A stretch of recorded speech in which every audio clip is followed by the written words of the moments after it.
Letter 36. The greater the wealth means the greater the responsibility. November 20th, 1907. Dear John, I am very happy that a financial crisis that almost caused the national crisis has finally passed.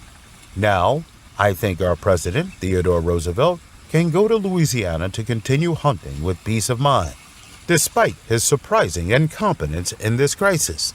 Of course, Mr. President did not do nothing. He supported Wall Street with worries. God, our taxpayer was so blind that he sent such a New Yorker into the White House. Frankly speaking, the mention of Theodore Roosevelt's name and everything he did to Standard Oil makes me indignant. He is the narrowest and most vengeful villain I have ever seen. Yes, this villain succeeded.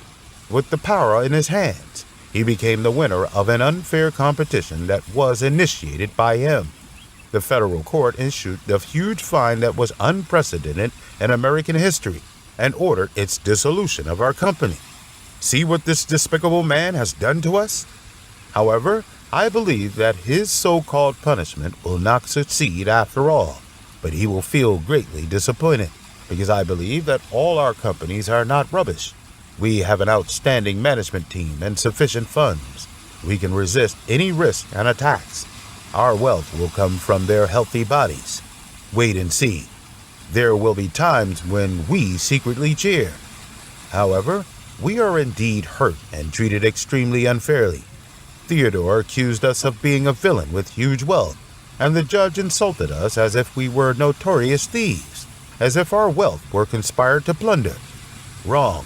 Those stupid guys do not know how big companies are built, and he does not want to know. Every cent of our money is permeated with our wisdom, and we have paid a load of sweat every step forward. The cornerstone of our business building is laid by our lives, but they do not want to listen. They want to be biased, only believing in their own inferior judgments, insulting our business ability, and even ignoring the fact that we use the cheapest and best quality kerosene to illuminate the United States. I know that the long sword of Theodore's hand will definitely be swung until a big gain is achieved, because he rejected our proposal of reconciliation. But I am fearless, because I have a clear conscience, and the worst result is that he uses his power to break up our brilliant and happy family. But the happiness will not stop, and the glory will not fall. The future based on this reality will prove all this. There is no doubt that we are undergoing an unprecedented persecution from the Roosevelt administration. However, we cannot allow our emotions to interfere and use anger to suppress our conscience. When a crisis comes, we can never stand on the sidelines. It will make us feel ashamed. And going against our conscience, we should come forward, because we are citizens of the United States. We have a duty to save our country and our fellow citizens from disasters.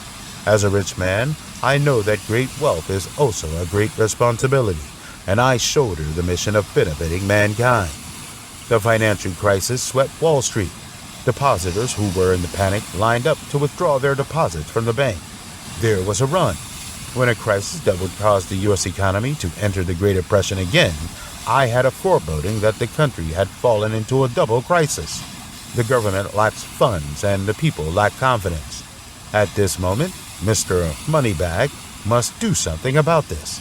I called Mr. Stone and asked the Associated Press to quote me and tell the American people our country never lacks credibility, and the scholars in the financial world pledge their credibility with their lives. If necessary, I would use half of the securities to help the country maintain its credibility. Please believe me, the financial earthquake will not happen. Thank God the crisis has passed, and Wall Street has come out of the predicament. And for this moment, I did what I should do, as the Wall Street Journal commented. Mr. Rockefeller helped Wall Street with his voice and huge sums of money. It is just that I will never let them know that in overcoming this panic, I was the one who took out the most money from my pocket, which makes me very proud. Of course, Wall Street was able to successfully survive the credit crisis. Mr. Morgan can be described as outstanding. He is the outright commander of this war. He brought together a group of business celebrities to cope with the crisis and used his irreplaceable financial talents. The resolute personality saved Wall Street. So, I said that the American people should thank him. The people on Wall Street should thank him. And Theodore Roosevelt should thank him even more, because Morgan did what Roosevelt should have done but failed to do because of his incompetence. Nowadays, many people, and of course newspapers, praise the generous people, but to me it is worthless. The peace of conscience is the only reliable reward.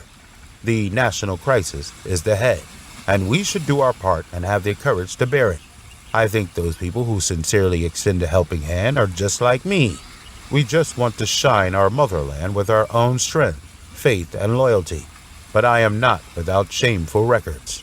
46 years ago, when so many young Americans obeyed the call of the motherland and went to the front lines, loyally to fight for the liberation of slaves and the maintenance of the unity of the United States, as a young man, I had just opened the company and my family had to rely on it to live. Thus, I did not participate in the war. This may be a reassuring reason, but at that time, the country needed me and needed us to shed blood. This incident has always disturbed my conscience. It was not until the arrival of the economic crisis 10 years ago that I had a chance at salvation. At that time, the federal government was unable to guarantee gold reserves, and Washington turned to Mr. Morgan for help. But Morgan was unable to do anything. It was I who put out a huge subsidy to the government to quell the financial panic. This makes me very happy, more than over how much money I make. But I did not see myself as a savior, let alone pretentious. Only fools are pretentious because of money, but because I am a citizen that knows that I have huge wealth, and I also bear huge public responsibilities because of it. What is more noble than having huge wealth is to serve the motherland in accordance with the needs of the motherland. John, we indeed have money, but at any time we should not spend money arbitrarily. Our money is only used to create value for mankind, and we must not give any selfish people a little bit of benefit.